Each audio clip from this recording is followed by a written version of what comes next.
லோகேஷ் கனகராஜ் வாய்ப்பு கொடுத்து வாழ்க்கையும் கொடுத்த நடிகர்கள் யாரெல்லாம் தெரியுமா? கைதி 2க்கு தான் வெயிட்டிங். லிஸ்ட்ல நம்ம ஃபர்ஸ்ட் பார்க்க போறது சார்லி. சார்லிக்கு என்னடா குறை அப்படின்னு கேட்பீங்க. ஆரம்பத்துல சார்லி தொடர்ந்து நிறைய படங்கள் பண்ணிட்டு இருந்தாரு. ஒரு 10 படம் ரிலீஸ் ஆகுது அப்படின்னா அதுல கண்டிப்பா 5 படத்துல சார்லி இருப்பாரு. அந்த அளவுக்கு ஒரு பெஸ்ட் காமெடியனாவும் ஒரு சூப்பர் குணச்சித்திர நடிகராகவும் இருந்தாரு. பட் காலங்கள் போக போக அவரோட மார்க்கெட் இறங்க தொடங்கிச்சு. புது புது குணச்சித்திர நடிகர்கள்லாம் வர ஆரம்பிச்சாங்க. அந்த டைம்ல தான் லோகேஷ் கனகராஜ் முதல் முதலா மாநகரம் அப்படின்ற படத்தை டைரக்ட் பண்ணாரு.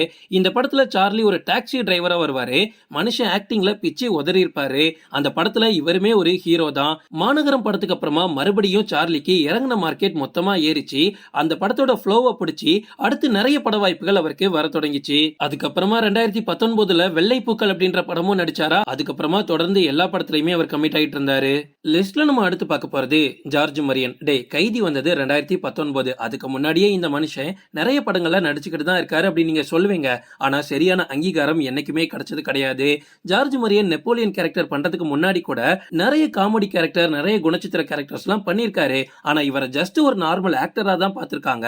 இவருக்கு கொடுக்க வேண்டிய அங்கீகாரத்தை யாருமே கொடுத்ததில்ல. பட் கைதி படத்தை லோகேஷ் டைரக்ட் பண்ணதுக்கு அப்புறமா ஜார்ஜ் மரியனை எல்லாருமே பயங்கர ஹைப் ஏத்தி பார்க்க ஆரம்பிச்சாங்க.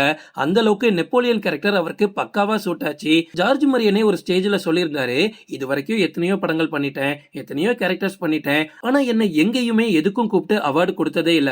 முதலா எனக்கு அவார்டு கிடைச்சது அப்படின்னா இந்த நெப்போலியன் கேரக்டருக்கு தான் ரொம்ப பெருமையா இருக்கு அப்படின்னு அவரே சொல்லியிருக்காரு. லியோ படத்துல கூட நிறைய மாசீன்ஸ்லாம் இருந்தாலுமே நெப்போலியன் கேரக்டர் வரக்கூடிய அந்த சீனுக்கு தியேட்டரே பிளாஸ்ட் ஆச்சு.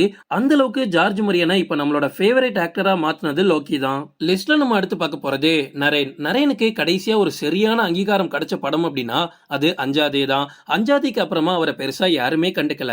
அவரோ அப்பப்போ சில படங்கள்ல நடிச்சுக்கிட்டு தான் இருந்தாரு. ஆனா அவருக்கான அவார்டோ அவருக்கான பேச்சோ பெருசா எதுவுமே நடந்தது கிடையாது.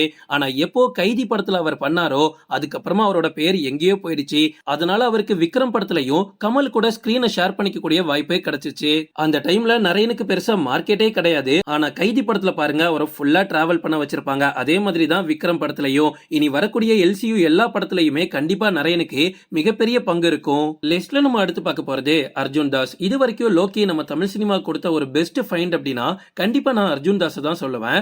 அந்த அளவுக்கு இவர் ஒரு தரமான ஆக்டரா இப்போ மாறிட்டாரு. அர்ஜுன் தாஸ் பேசினாலே போதும் அப்படி கேட்டுக்கிட்டே இருக்கலாம். அந்த மனுஷ வாய்ஸ்ல அப்படி ஒரு ஈர்ப்பு இருக்கு. கைதியில லைஃப் டைம் செட்டில்மென்ட்ரான்னு அவர் சொல்லக்கூடிய டைலாக இன்னைக்கு வரைக்கும் சோசியல் மீடியால நம்ம கேட்டுக்கிட்டு தான் இருக்கோம். ஒரே படத்துல வேர்ல்ட் ஃபேமஸ் ஆகுறது அப்படின்றது சில பேருக்கு மட்டும்தான் நடக்கும். அது லோகி மூலமா அர்ஜுன் தாஸ்க்கு நடந்துச்சு. எப்படா கைதி 2 வரும் அப்படின்னு எல்லாருமே வெயிட் பண்ணிட்டு இருக்கோம். ஏன்னா நம்ம எல்லாம் அர்ஜுன் தாஸ் இறந்துட்டாரு அப்படின்னு நினைச்சிட்டு இருக்கும் போதே கழுத்துல தையல போட்டுட்டு விக்ரம்ல ஒரு என்ட்ரி கொடுத்திருப்பாரு. அடுத்தது கைதி 2 தான். அவ்வளவு ஆர்வமா இருக்கு. லிஸ்ட்ல நம்ம அடுத்து பார்க்க போறது தீனா. சின்ன திரையில மட்டுமே கலக்கிட்டு இருந்த தீனாக்கு பெரிய ஸ்கிரீன்ல வாய்ப்பு கொடுத்ததே லோகி தான். அந்த டைம்ல அந்த பையனுக்கு பெருசா எந்த ஒரு மார்க்கெட்டும் கிடையாது. அவனை தவிர வேற யார வேணாலும் நடிக்க வச்சிருந்திருக்கலாம். ஆனா லோகி தீனா அதுக்கு பக்காவா சூட் ஆவான் அப்படின்னு அவனுக்கு ஒரு வாய்ப்பை கொடுத்திருக்காரு. தீனா ஸ்கிரீன்ல சும்மா மிரட்டிட்டார் அப்படின்னு சொல்லலாம். காமாட்சி அப்படின்ற கேரக்டர்ல படம் முழுக்க வருவாரு. கைதி 2ல கார்த்தி, அர்ஜுன் தாஸ், ஜார்ஜ் மரியன், நரேன் இவங்களுக்கு எல்லாம் எப்படி வெயிட் பண்றோமோ அதே மாதிரி தீனாவோட நடிப்புக்கு வெயிட் பண்ற ரசிகர் கூட்டமும் இருக்கு. ஓகே ஃப்ரெண்ட்ஸ், இதோட நான் இந்த வீடியோ முடிச்சுக்கிறேன். இன்னொரு இன்ட்ரெஸ்டிங்கான வீடியோல நம்ம சந்திக்கலாம். Stay tuned.